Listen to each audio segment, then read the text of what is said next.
you know. So I remember turning on sporting events and hearing your music play and everyone doing your dance. I mean, you were red hot at one moment there.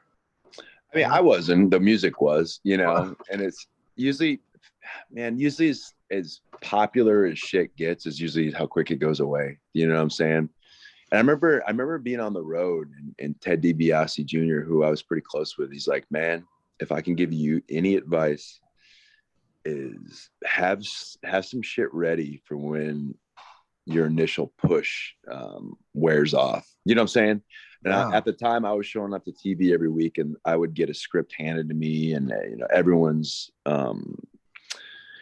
invested in your character, the writing team, everyone's talking to you, and you're like, "Fuck, this is great," you know. And you're plugged into a program, and you're doing something every week. It's fun to go to TV.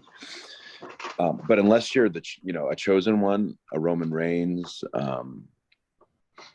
you know the names, but when that initial push is over, you need to be proactive and create a good rapport with the boss and the writing team. And then I guess what Teddy was saying is when Teddy came in, he got pushed with Cody and they were tag champs. And that when that kind of, when that run died down, he didn't pitch or whatever, you know, he didn't have something coming up next.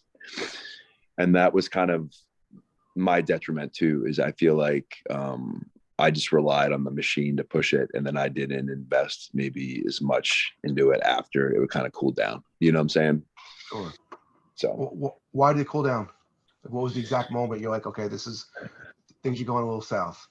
I was supposed to win the IC title at some pay-per-view and I got knocked out. And I didn't tell the office because I knew they're putting the strap on me, and I got some heat for that. Which I can understand, you know, because concussions are no joke. And yeah, I mean, you know, it's just for me, it's like why, you know, you're gonna win the IC title, or I thought I was. I'm pretty sure I was. You know, I'm not going to stooge myself off, but as a business, you need your talent to be upfront with you, because if they let me perform and that concussion got worse and possibly ended my career, then, you know, it's on their hands. So I understand completely now. But yeah, it's just a tough spot, man. You know, at that time I'd been wrestling a lot, you know, for many years. It's not like I was a couple of years in the business. So I've been knocked out a lot of times prior to that. I started in 99. This was 2013. So, you know, I've had a few concussions, and I think I got my bell rung a couple of times, and you know what it's like. It's easy to get a bad one if you've got swelling on your brain. So I'm not saying that I would have went on to be world champion or, you know, had a great career if I didn't get concussed, but I would say that definitely slowed down the momentum. You have to take a month off from TV, and when you're in your climb, a month off really does set you back. So the three-way you were going to be in, correct? Was it a three-way for the IC title? Yeah, but you know what, man? My best friend is Joe Henning, and he got to win the title that day, and it was on his dad's birthday. So I think it was his dad's birthday, or no, it was Father's Day. I think it was Father's Day. So that was fucking cooler than me winning it to me. So yeah, so that's pretty cool. I mean, listen, you can't say it, but so I'm going to say it. Why can't the greatest wrestling company in the world, with all these great writers and all these great ideas, think of something? I mean, every fan wants something new, wants something fresh. I mean, you were new, you were fresh, you were over. I mean, it just makes no sense that a guy's gone with a concussion for a month, he can't come back and pick up where he left off. Am I right? Yeah,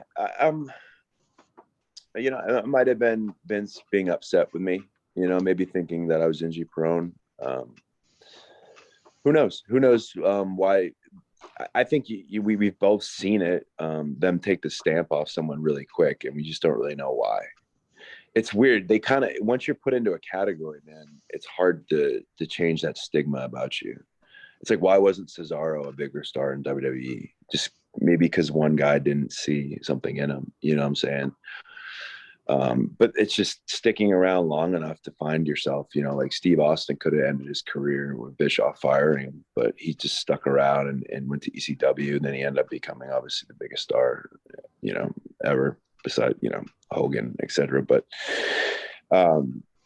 yeah, I mean, sometimes you just don't know, man. Like I spent a lot of time trying to figure out why the machine didn't make sense. And sometimes you just gotta just let it go. You know, like you could fucking lose your mind, man, trying to figure out why things don't make sense. But at the end of the day, it's not your company, it's not my company, and it doesn't matter what we think because it was what was Vince's and it's his decision. You know, like people can talk shit about Tony Khan or Billy Corgan and why they book a certain way, but at the end of the day, it's their fucking money. You know, it's like Dr. Tom used to say, if you go work at McDonald's and they want you to put 2 pickles, 1 tomato, and some fucking ketchup and mustard on the burger, but I'm like, no, I like extra pickles on all my burgers. And he's like, listen, it doesn't fucking matter what you like. They're not, you know, it's just, it doesn't matter. Tony Khan likes to book what he likes to book, and it's his fucking money, and he can do what he wants. You know what I'm saying? Like, Yeah. and that's just how you have to rationalize it sometimes. It's just,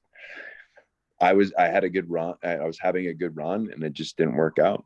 Yeah, a little bit of my fault, maybe a little bit of theirs. So it is what it is, you know.